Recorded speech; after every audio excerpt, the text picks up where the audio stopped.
Oke, assalamualaikum warahmatullahi wabarakatuh. Pagi anak-anak, gimana kabarnya anak-anak? Saya harap semua sehat semuanya.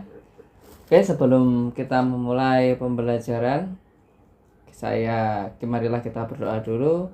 Silahkan salah satu teman kalian memimpin doa.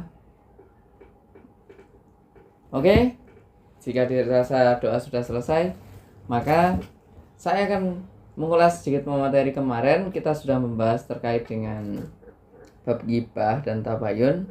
Selanjutnya kita hari ini membahas tentang rukhsah dalam beribadah. Apa sih yang dimaksud dengan rukhsah dalam beribadah? Tentunya rukhsah itu adalah sebuah keringanan atau kelonggaran secara bahasa ya. Secara bahasa Arabnya adalah rukhsah, dalam bermakna keringanan dan kelonggaran. Sedangkan secara istilah ialah kemudahan atau keringanan yang diberikan oleh Allah kepada hambanya untuk menunaikan ibadah di saat kondisi-kondisi tertentu. Itu yang dimaksud dengan rukhsah secara ibadah maupun secara istilah. Nah, dalam rukhsah sendiri banyak sekali pelaksanaannya. Salah satunya adalah rukhsah secara azimah, yakni dan rukhsah mengukur azimah. Rukhsah sendiri ini mengandung kebaikan dalam hal seseorang boleh memilih rukhsah atau azimah. Contoh, ketika kita pergian jauh atau safar, ketika kita naik kapal, naik pesawat, tentunya kita kan tidak bisa melaksanakan sholat ya, anak-anak. Nah, kita boleh melakukan rukhsah dalam ibadah tersebut, yakni rukhsah dalam sholat contohnya. Nah, itu rukhsah dalam sholat, kita bisa menjamak, mengqashar sholat tersebut. Nah, secara rukhsah azimah juga ada rukhsah mengukur azimah. Contoh, ini mungkin jarang ya. Ketika kita di hutan, misalkan kita hidup di hutan, tidak ada makanan, tidak ada apa-apa, maka kita boleh makan hewan-hewan yang ada di sekitar hutan tersebut. Termasuk yang sewu ya, anak-anak, termasuk kita makan babi, itu boleh, tapi dalam kondisi darurat. Jadi kita boleh melakukan makanan haram tersebut atau makan haram tersebut karena kondisi tertentu, yakni ketika kita darurat. Azimah sendiri adalah suatu hal yang menyebabkan awalnya haram bisa menjadi halal karena kondisi darurat tersebut, seperti itu.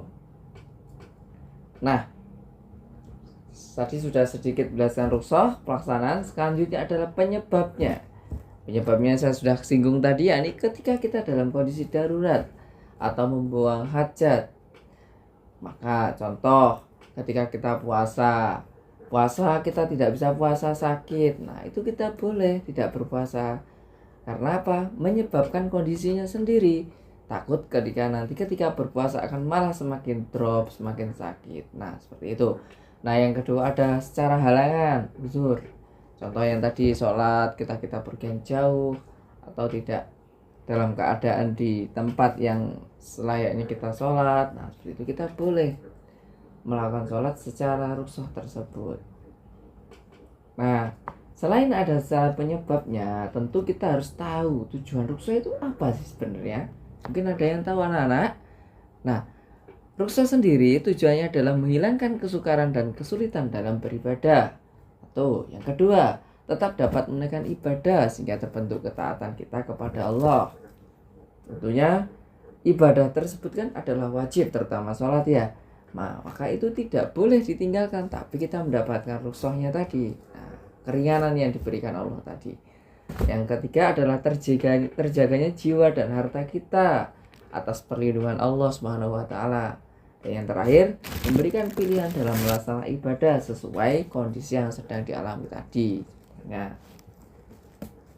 Nah, rukhsah sendiri terbagi dalam beberapa ibadah. Contohnya adalah rukhsah dalam sholat. Tentu sholat itu ketika musafir, ketika sakit parah, kita mendapatkan rukhsah. Terus ada lagi rukhsah dalam puasa. Puasa itu ada musafir, ada lanjut usia, sakit parah yang tidak bisa disembuhkan, nifas atau haid. Ada rukhsah dalam puasa. Rukhsah dalam puasa sendiri tadi, ya, ibu hamil menyusui, nah itu boleh tidak berpuasa. Atau orang yang mengandung, seperti itu. kita boleh tidak melakukan puasa asalkan ada ketentuannya. Nah, ada yang kalau misalkan sakit parah atau lanjut usia, nah itu boleh kita tidak boleh berpuasa, tapi kita harus membayar fidyah. Nah, itu biasanya dilaksanakan ketika waktu zakatan atau waktu menunaikannya zakat itu. Dan rukhsah secara zakat. Rukhsah dalam zakat ini adalah ketika kita mengalami waktu bayar zakat tidak bisa. Nah, itu tidak apa-apa kita tidak zakat, tapi kita barukah merugikan orang lain, makanan pokok, penyerahan bayar yang diwakilkan dan sebagainya. Biasanya ketika kita misalkan sudah sibuk atau tidak bisa membayarkan, maka kita berhak mewakilkan ke orang lain. Misalkan zakat itu sampai pada yang berhak, itu makanya ada amil zakat, itu. Dan yang terakhir adalah rukhsah dalam ibadah haji. Nah, ibadah haji ini banyak sekali. Ada tawaf, ada sa'i, ada wukuf dan sebagainya. Contoh tawaf. Ketika kita tidak bisa melakukan tawaf, maka kita boleh menggunakan kursi roda, tongkat dan sebagainya. Seperti itu ya. Nah, selain dari rukhsah tadi, puasa, sholat, zakat, ada hikmah yang diberikan dari rukhsah tersebut. Hikmah semuanya tadi apa? Yang pertama, memudahkan pelaksanaan ibadah. Karena apa? Orang ibadah itu adalah hukumnya wajib, terutama sholat ya. Kita tidak boleh meninggalkan, tapi kita mengganti dengan rukhsah tersebut. Terus menumbuhkan semangat dalam beribadah, tentunya menjadikan sikap kita menjadi disiplin dalam menunaikan ibadah. Nah, seperti itu. Nah, itu adalah bagian dari rukhsah dalam beribadah. Mungkin seperti itu. Ada yang ditanyakan anak-anak? Jika dirasa cukup dan tidak pertanyaan, maka saya akhiri ya. Semoga bermanfaat dan berkah bagi kita semuanya. Oke, terima kasih. Assalamualaikum warahmatullahi wabarakatuh.